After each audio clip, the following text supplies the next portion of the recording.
and I'm using it to make a template.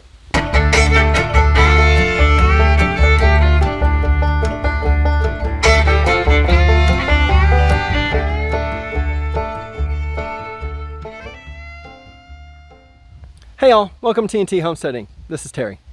It's November the 6th, and today what I've decided to do is to try to get the ceiling around the fireplace stovepipe taken care of. It's a beautiful warm day today, and since I didn't need to run the fire, I thought it would be a great day to work around that stovepipe. Otherwise you gotta let it cool off, and as we're starting to enter into winter time, there's been times we've had that going almost all day long. But before I do that, I wanted to show you the garden real quick. We had a couple of really cold days below freezing. It killed everything that it should kill. The tomato plants we'd already taken out. The garlic is going really well. I'm gonna have to go ahead and get some mulch put on those as we're getting further into the year. The spinach and lettuce look horrible, but the zucchini had been covering them all up, but they are there, they are growing. We'll see what happens now that they're getting the sunlight they need. And of course my wife's zinnias have died with the killing frost that we've had.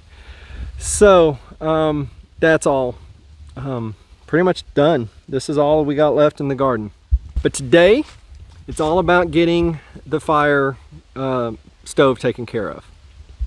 One other thing I wanted to show you is I did use that paint on that white caulking around that, and while you can still see the gray, it doesn't stand out as much as that big white diamond shape on the gray roof. So we already like that a lot better.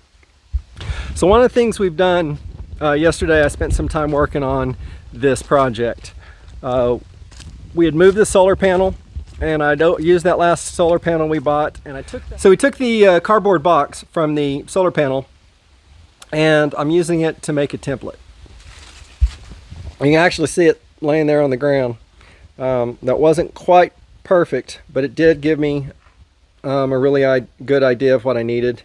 I started with 2 half templates and put it up there in 1 half and got the hole cut, and then I put it in the other half, because obviously it's a round pipe, but because of the angle it's going to be going in at a oval. So here's what we've got. I've got the oval cut out. I've got a notch cut out here where it's going to go over the loft, and then what I've done is I've cut a line straight up the middle so I can get it around the pipe. I have done a dry fit, looked pretty good.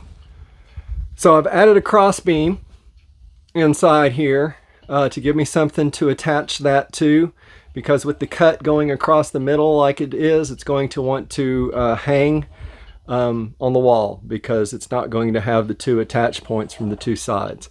So this will give me something to attach to there in the middle. That's pretty much it. The only thing I have to left do now is to secure the chimney on the inside, and chimney is going to be a different project depending on what you have and what you buy, so I'm not really going to bring you along for that as I take care of that. But I'm going to get that secured and bring that tin in and put it up there, and once it's in, once that one's in, we'll go ahead and put this one in, and then I'll do the top 2. And the tin itself will then be up, and the only thing we'll have to do is the 1x10s or 1x8s, whatever these are. We've got one that's going to go all the way both directions, but I don't think those are stained yet. So we'll have to get those stained before we install those. But those can happen really and truly anytime, as long as we get them stained when the weather's nice. So I'm going to see if we can get those stained today, even if we don't get them installed. But messing around this stovepipe, I didn't want to be messing around it when it was running. It gets way too hot for that.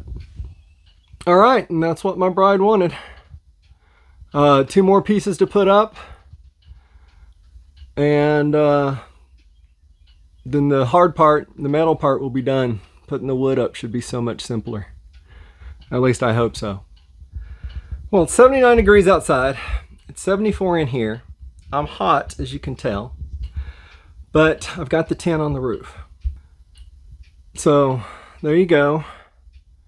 We're still going to run a 1x8 across the top once we get it stained. That'll help secure that, plus cover up that gap there. There's always a chance we'll do something on that seam. I don't know, that wasn't initially in the plan, but we'll see how it goes.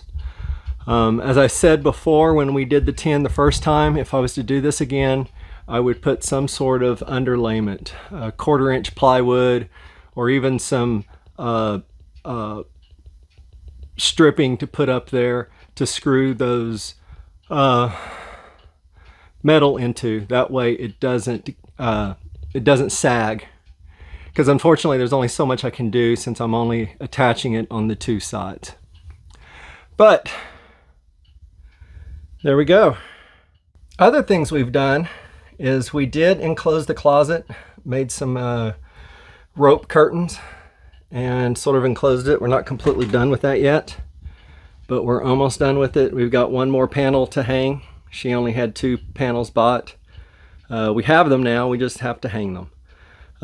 She'll hem up the bottom, and I think the plan's to use magnets to go along that seam to help keep them attached. We also moved the living room around a little bit so we could sit in the recliner and watch the fire.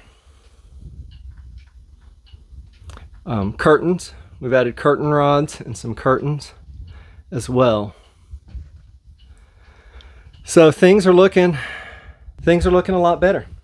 We're about, now that we're almost done in here, most of the attention will be outside.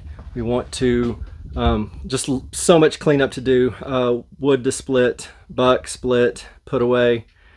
I want to cut a few trees down over by the woodshed, and I want to build a little lean-to for the log splitter over there. So much to do, and it's just hard for me to prioritize what's next. But I wanted to get this done while we didn't need to run the stove. Well, I'm glad that project's over. Again, we still have to do the top, but we will stain that soon, hopefully. Anyway, thanks for watching, y'all. See you on the next video.